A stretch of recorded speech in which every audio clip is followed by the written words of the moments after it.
this is huge news for South Africans. When I heard the news this morning, I literally had goosebumps. This opportunity is something that many people have prayed for. For many South Africans, and I know people that I know personally who has literally been praying for something like this for years. This news has been out for about 18 hours, and we've already had over 10,000 South Africans inquiring. This has opened the door for South Africans that want to be resettled to the United States, that there are many of those that would really like to start a new life somewhere else, and this is their opportunity. The equivalent of this would be like winning a lottery ticket and not going to cash it. To Empower TV, where we leave a legacy of hope through conversations that uplift, educate, and inspire. Listen to incredible stories of people who overcame challenges and barriers. Celebrate victories, learn from setbacks, and push forward together. Want to be empowered? Let's go. Hello and welcome to Empower TV. My name is Lorna Grayling and I will be your host. Joining us all the way from Atlanta, Georgia today is the president of the South African Chambers of Commerce here in the USA, Mr. Neil Diamond. Neil, welcome to the show and thank you so much for joining us. You have got to be absolutely exhausted. You have had one TV interview after the next since the news was released from the White House. Tell us a little bit more about what exactly just happened and what you believe the impact will be for South Africa. Well, firstly, good afternoon, Lorna, and good afternoon to all your viewers and listeners. Yes, this is huge news for South Africans, both living abroad, but also South Africans in South Africa. The Trump administration provided us with information that President Donald Trump would be signing an executive order at the White House yesterday, which executive order would have big implications for South Africa. This news has been out for about 18 hours, and we've already had over 10,000 South Africans inquiring about what President Trump labeled as refugee status for Afrikaners in South Africa. President Trump basically addressed the issues of the South African Land Expropriation Act that was signed by President Ramaphosa in this past month. And he indicated that this act follows countless government policies designed to dismantle equal opportunity in employment, education, and business. President Trump, in his executive order, said that the United States shall promote the resettlement of Afrikaner refugees, especially government-sponsored and race-based discrimination, which is a huge problem. And this has opened the door for South Africans that want to be resettled to the United States to come to the US as refugees. Now, Lorna, as you can imagine, this has just brought the geopolitical relationship between South Africa and the US to an absolute new low. Absolutely. I mean, when I heard the news this morning, I literally had goosebumps, right? Because it wasn't something that I expected to wake up to this morning. And kind of bittersweet feelings about it, right? Because for many South Africans, and I know people that I know personally who has literally been praying for something like this for years, for someone to see them, for someone to see the anguish and the discrimination that is being done to them. And now it's done, right? The world is now seeing this. Donald Trump has now voiced this. This is on paper. It's happening. Yet, on the other side, I mean, if thousands of South Africans suddenly leaves the country, it would be pretty devastating, right? What's your take on this? How do you feel about it? Yes, Lorna, from the South African Chamber of Commerce in the USA side, we express our deep concern over the implications of this executive order, particularly on its potential acceleration of a significant exodus of skilled professionals from South Africa. With Afrikaners playing critical roles in agriculture, finance, manufacturing, and various other skilled sectors in the South African economy, their large-scale migration to the United States could lead to severe economic consequences for South Africa, exacerbating an already fragile employment and food security landscape.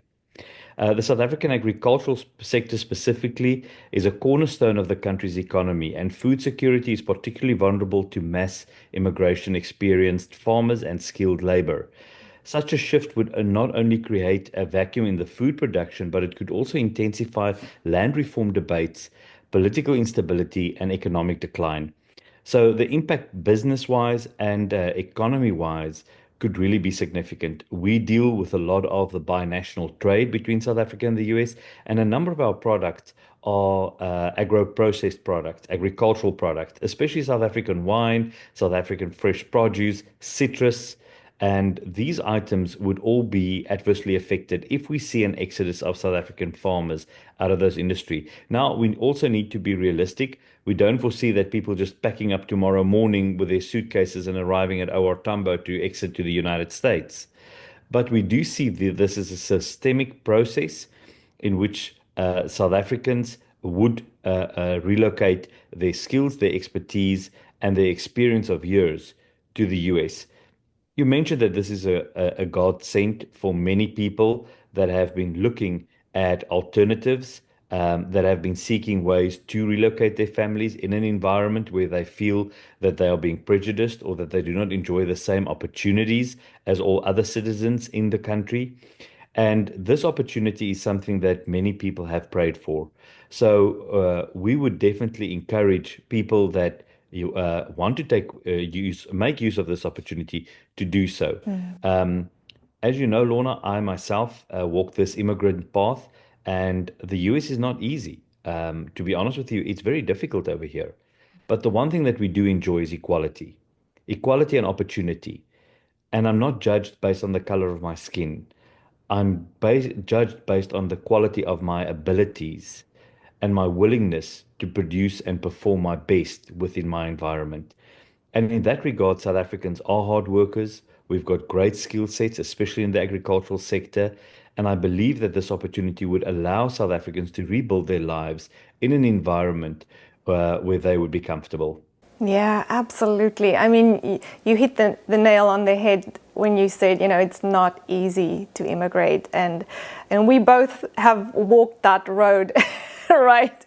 My family and I a little bit more recently than you, but let me tell you, it was one of the toughest things that I have ever taken on, was immigration. So we got to be real and say, all right, I mean, this is wonderful news. Firstly, because finally now Afrikaans people have a choice, right? They have a choice. They can either stay in the country or there's an opportunity for them for a better life, right? And for their kids and for their futures.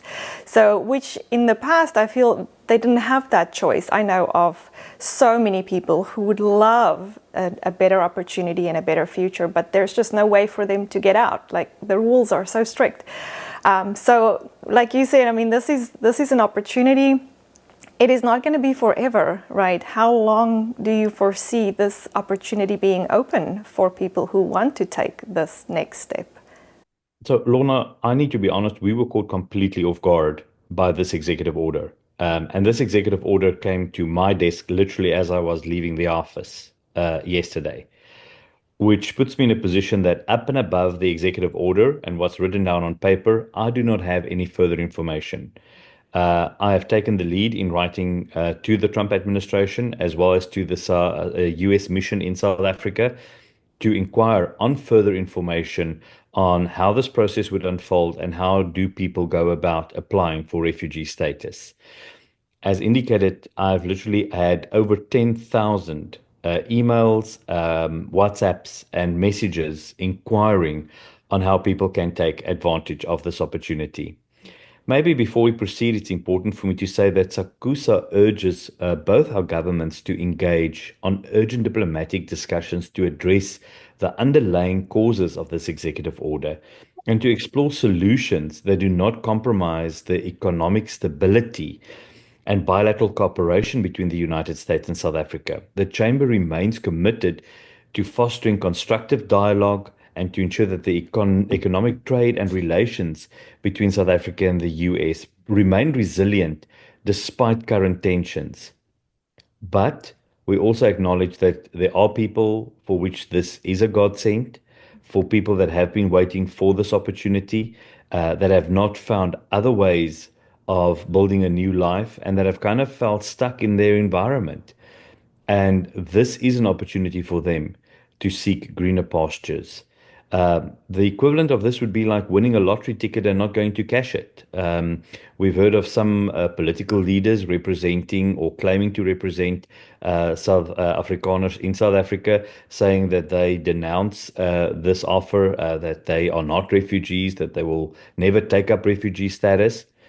But the 10,000 people that have reached out to our chamber in the last 18 hours requesting information sketches a different picture. Yeah. And I think all of us that are here in the US have got family members, have got friends, have got relatives that have all expressed interest to be able to come to the United States.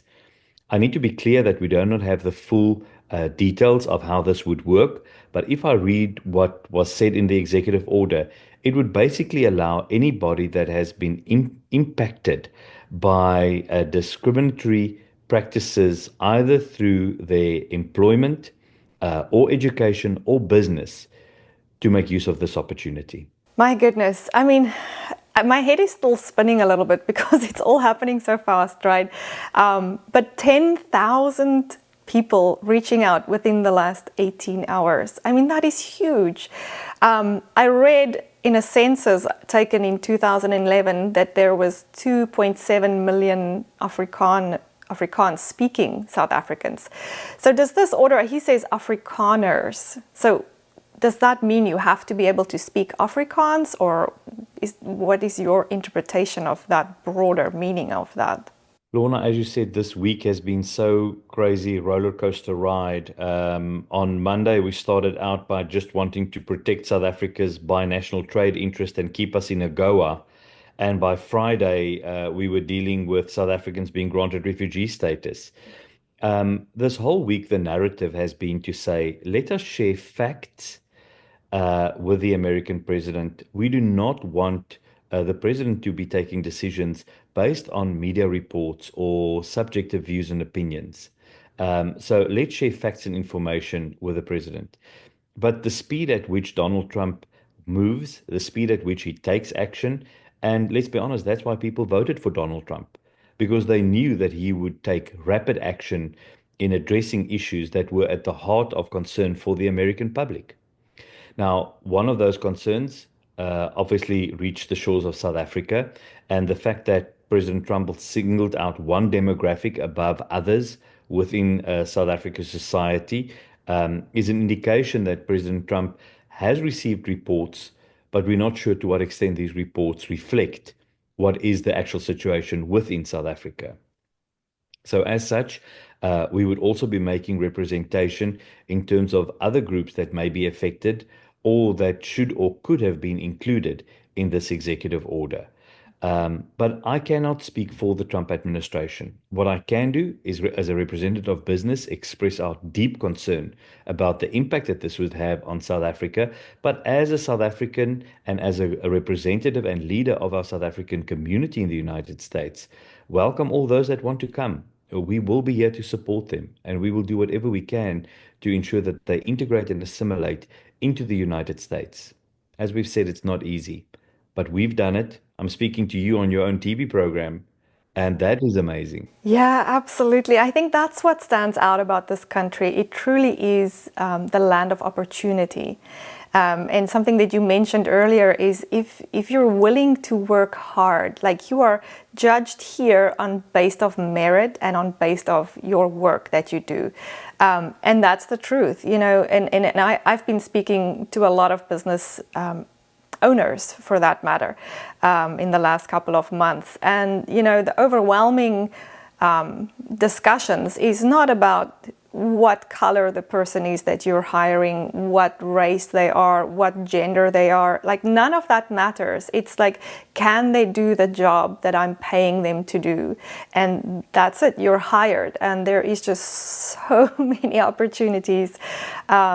it's a whole different world. I mean, when I came here, my head was spinning just to see the size of this country. I mean, I was used to South Africa. It's like the size of Texas, right? And you come here and there's 50 different states. All, okay, they're a little bit smaller than Texas, but still, I mean, it is just huge. So for someone in South Africa that is looking at this from the outside, they might not just yet realize the value of this door that has been opened. And yes, I mean, it is not easy. That is the truth. I mean, you come here, I don't know, for you guys, you know, what was hard for you, but for me, I mean, everything is different, right? The language is different, the culture is different. You're driving on a different side of the road. The food is different. There's so much to get used to. But once you can do that, the opportunities is absolutely endless. For you guys, when did you immigrate, Neil? How many years have you been here now? Justine and the kids came back in early 2018, and I joined them at the end of 2019. So we had about a 2-year gap that we were apart. And as you said, Lorna, it was a tough road. You know, just getting used to different terminology and asking for something so basic as a glass of water in a restaurant, coming to realize that it's not water, it's water. Um, but transcending that and integrating, I found Americans to be so hospitable, so neighborly, so welcoming, so supportive.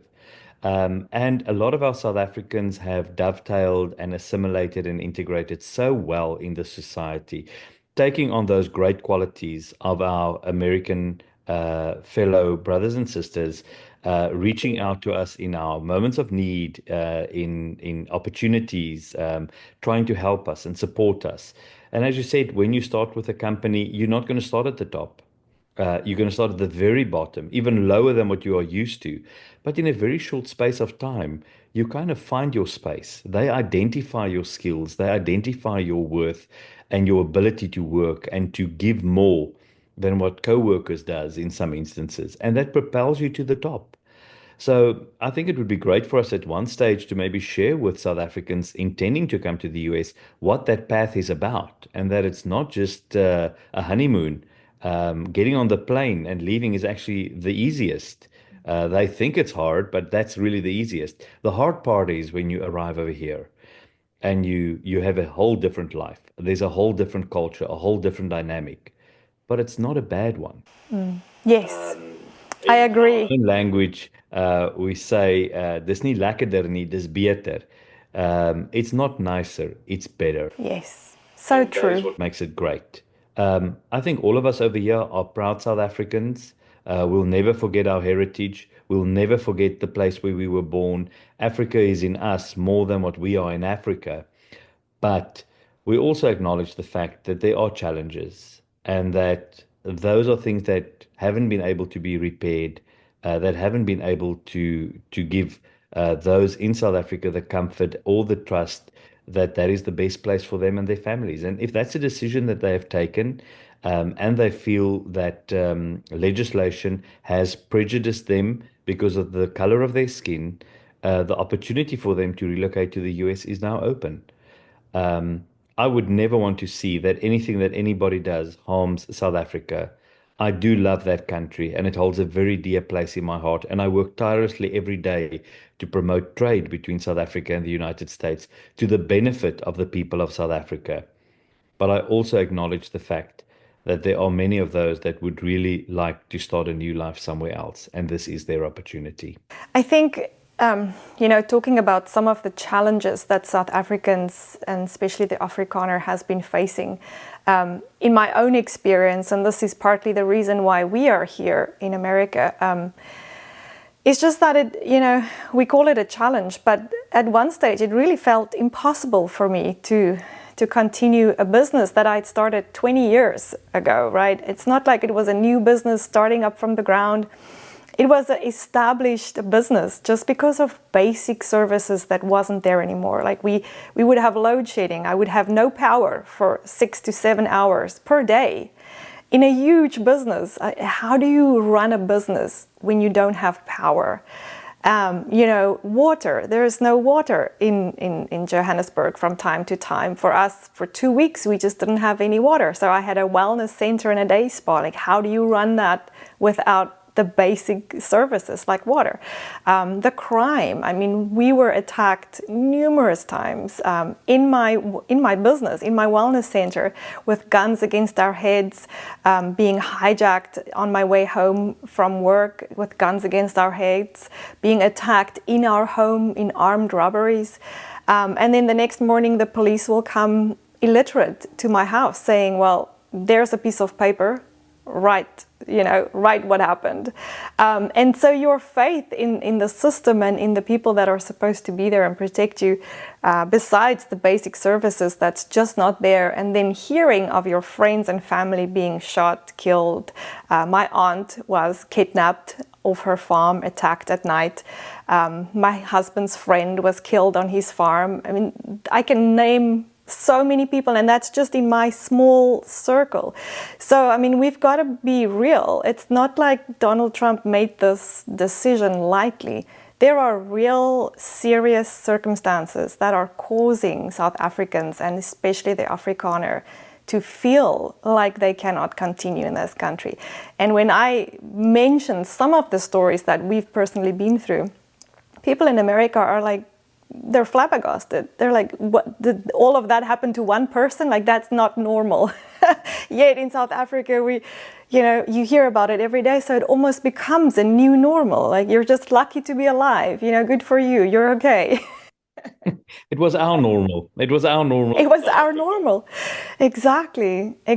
But it is not normal to live like that. And I think for me, coming out of South Africa into America, looking in from the outside, now we can see like what we lived in wasn't normal. It isn't normal to live under circumstances like that. We shouldn't have to live in fear every day, be disrespected just because of the color of our skin, and all of those things. And then just, not having a real future for our kids. It's tough. It's really tough. So I think, Lorna, it's something important to mention is, we were all part of the democratic change that took place in 1994.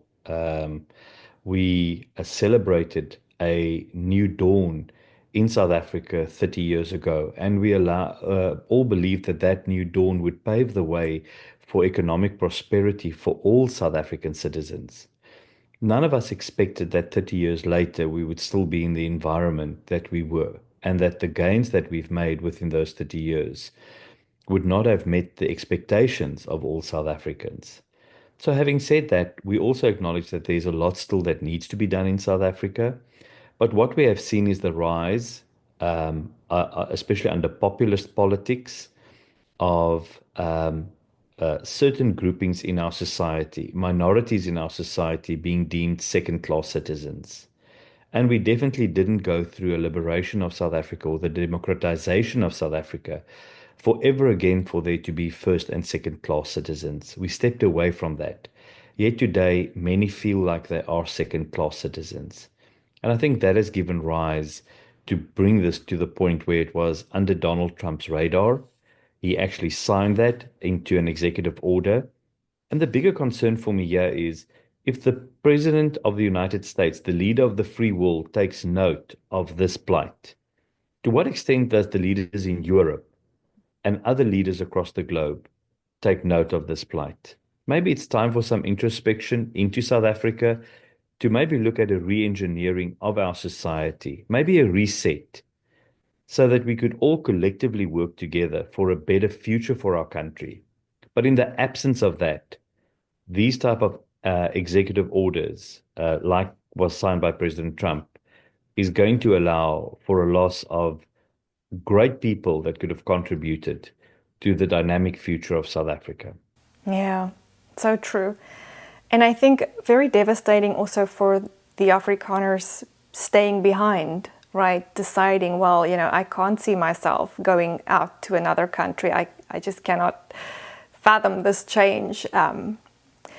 To try and stay behind and make it work, right? When we've already lost so much and even more people will definitely be leaving the country. Neil, you have been amazing. I know you are probably exhausted. I want to thank you so much. Lastly, how can we help South Africans that are already in the United States? Where can we offer services, our homes, our expertise?